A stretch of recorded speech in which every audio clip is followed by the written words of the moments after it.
Добрый день, друзья! Чтобы приготовить такие красивые и воздушные булочки, достаточно иметь проверенный рецепт и немного времени, а свежая выпечка наполнит ваш дом теплом и уютом.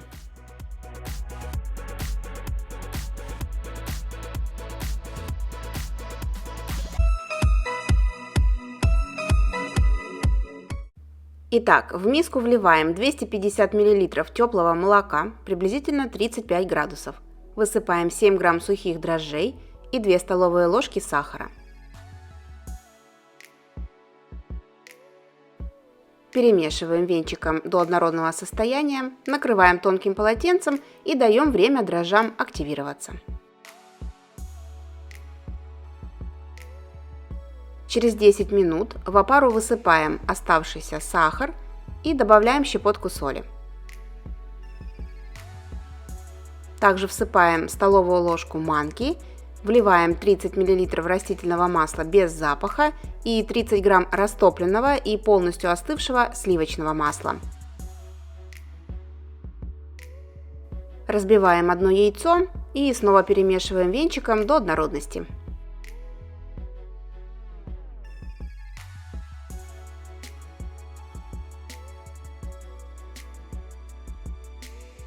Муку в тесто добавляем частями и замешиваем руками.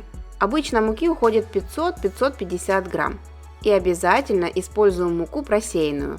Обогащаем ее кислородом, за счет чего дрожжевая выпечка получается более воздушная.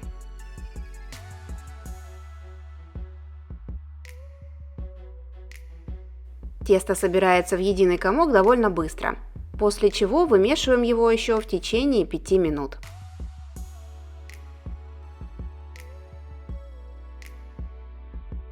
Оно должно остаться мягким, эластичным и не липнущим к рукам.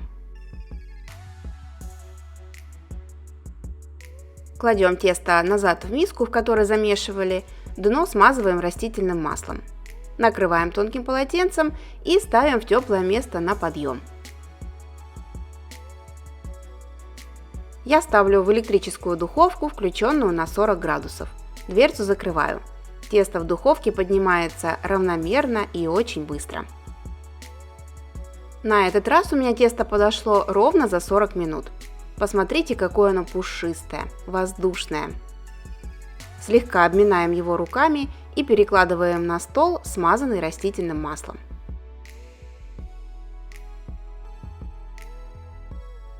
Далее тесто скатываем в большую колбаску и разделяем на 8 частей.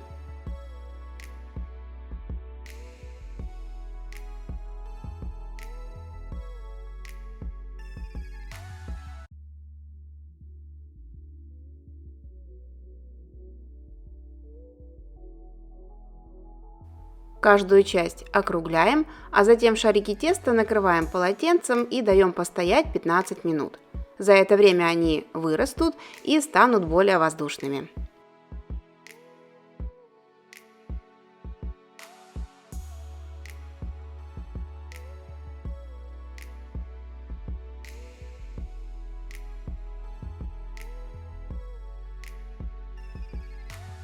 Тесто увеличилось в 2 раза. Шарики перекладываем на край стола, чтобы не мешались при раскатке теста. Берем один кусочек и раскатываем его в небольшой овал. Не нужно раскатывать тесто так, чтобы оно просвечивалось. Делаем толщину около 3 мм.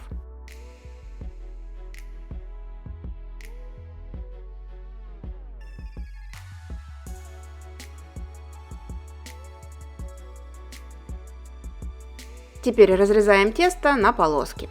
Количество полосок не имеет значения, сколько получится. Главное, чтобы они были шириной не менее 2 см. Далее поочередно кладем полоски теста друг на друга.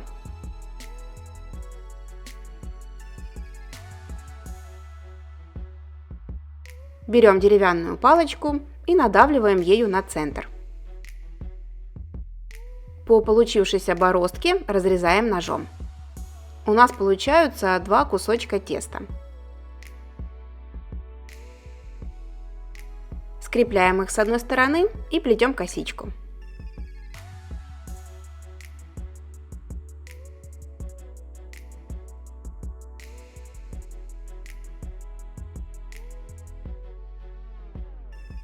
Защипываем два края теста с другой стороны и получаем красивую заготовку. Булочки, сплетенные таким способом, после выпечки выглядят потрясающе, а самое главное, что они не расплетаются. Перекладываем их на противень, застеленный бумагой для выпечки, на определенном расстоянии друг от друга. На один противень как раз помещается 8 булочек. Накрываем их пакетом и даем постоять 15-20 минут. 1 желток и 1 столовую ложку молока смешиваем вместе и обмазываем этой смесью каждую булочку.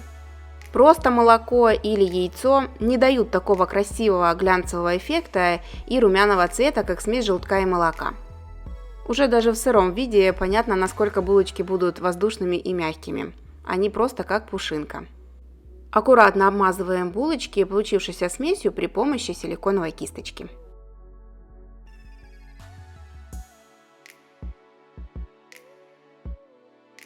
Все, отправляем булочки выпекаться в заранее разогретую до 180 градусов духовку на 15-20 минут. Всю выпечку я выпекаю на обычном режиме вверх-вниз, без конвекции. Мои булочки выпекались ровно 20 минут. Посмотрите, какие они красивые. И сразу виден тот самый глянец, о котором я говорила. Достаем булочки из духовки и даем им остыть. Аромат свежей домашней сдобы, к сожалению, словами не передать. Булочки нужно приготовить и почувствовать его самим. Они получаются мягчайшие, очень пышные и воздушные. В выходные дни – хорошая возможность собраться всей семьей за столом, чтобы поделиться впечатлениями о прошедшей неделе и вкусно поесть. Приготовьте мои булочки и удивите родных. Подписывайтесь на канал, рядом не забывайте нажимать на колокольчик, чтобы не пропускать ни один новый рецепт. И, конечно же, если понравился рецепт, поддержите меня пальчиком вверх, мне будет очень приятно. С любовью, Евгения и кулинарный канал «Это просто».